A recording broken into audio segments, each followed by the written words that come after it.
لفظ اقرا قرآن کا سب سے پہلا لفظ ہے اور اسی لفظ سے بنی یہ آیت اقرا بسم ربک الذی خلق۔ پڑھو اے نبی صلی اللہ علیہ وسلم اپنے رب کے نام کے ساتھ جس نے پیدا کیا۔ اس آیت سے ہم کو کیا کیا نصیحتیں ملتی ہیں؟ سب سے پہلی نصیحت تو ہمیں یہ ملتی ہے کہ قرآن کا پہلا لفظ اقرا یعنی پڑھو تھا، یہ نہیں تھا کہ روزہ رکھو اور نماز پڑھو، کیونکہ عبادات سے پہلے علم اور عقیدہ ضروری ہے۔ علم اور عقیدے کے بغیر نماز محض ورزش بن کر رہ جاتی ہے، علم اور عقیدے کے بغیر روزہ محض ڈائٹنگ کورس بن کر رہ جاتا ہے، علم اور عقیدے کے بغیر طواف دوڑ بھاگ اور وزن گھٹانے کی کوشش بن کر رہ جاتا ہے۔ پہلی وحی میں یہ بھی نہیں کہا گیا کہ جہاد کرو، کیونکہ علم اور عقیدے کے بغیر جہاد کا عمل مجاہدین کو قاتل اور ڈاکو بنا کر چھوڑ دے گا۔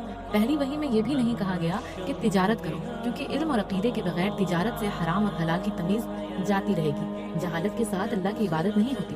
جس کتاب کا آغاز اقرا یعنی پڑھو سے ہو رہا ہے، وہ اپنے حاملین یعنی کہ اسے لے کر چلنے والوں کے لیے گوارا نہیں کر سکتی کہ وہ جاہد اور خواہش پرست ہو، یعنی اپنے نفس کے پیچھے چلنے والے لوگ۔ اور دوسری نصیحت یہ ہے کہ آپ صلی اللہ علیہ وسلم غار سے نکلے تو ڈر کے مارے کانپ رہے تھے اور ساتھ ہی پسینے سے شرابور بھی، لیکن وہاں سے اپنے چچا حمزہ کے پاس نہیں گئے، حالانکہ وہ ان کی حفاظت کرنے والے ایک شیر کی مانند تھے۔ وہاں سے اپنے دوست ابو بکر کے پاس بھی نہیں گئے، حالانکہ وہ ان کے مخلص دوست تھے جو ان کے غم کو ہلکا کر سکتے تھے۔ وہاں سے دارالندوا بھی نہیں گئے، سرداران قریش تھے جو ان کے ساتھ قدم سے قدم ملا کر کھڑے ہو سکتے تھے۔ آپ صلی اللہ علیہ وسلم وہاں سے سیدھے حضرت خدیجہ رضی اللہ تعالیٰ عنہ کے پاس گئے۔ وہ آپ کے لیے چچا، دوست اور قبیلہ سب کچھ تھی۔ انہوں نے اپنی ساری دولت آپ صلی اللہ علیہ وسلم کے قدموں میں نثار کر دی تھی۔ وہ ان کے لیے باپ کی جگہ تھی جن کو آپ نے دیکھا بھی نہیں تھا، وہ ان کے لیے ماں کی جگہ تھی جن کے سائے سے بچپن میں ہی محروم ہو گئے تھے، وہ ان کے لیے دادا کی جگہ تھی جنہوں نے آپ صلی اللہ علیہ وسلم کی کفالت کی تھی، وہ ان کے لیے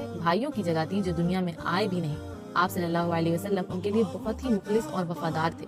آپ صلی اللہ علیہ وسلم نے ان کی حیات میں دوسری شادی نہیں کی، وہ قبر میں تھی پھر بھی حضرت عائشہ ان پر رشک کیا کرتی تھی اور آپ صلی اللہ علیہ وسلم سے کہتی تھی کہ آپ ابھی تک ان کو یاد کرتے ہیں، حالانکہ اللہ نے آپ کو ان کے بدلے میں ان سے اچھی بیویاں دے دی ہیں۔ قسم ہے اس ذات پاک کی، اس نے مجھے خدیجہ سے اچھی بیوی نہیں دی۔ آپ صلی اللہ علیہ وسلم حضرت خدیجہ رضی اللہ تعالیٰ عنہ کے مقابلے میں اپنی اس باحیات زوجہ مطہرہ کا دل رکھنے کے لیے بھی ایسا نہ کہہ سکے جو آپ کی دنیا روشن کیے ہوئی تھی۔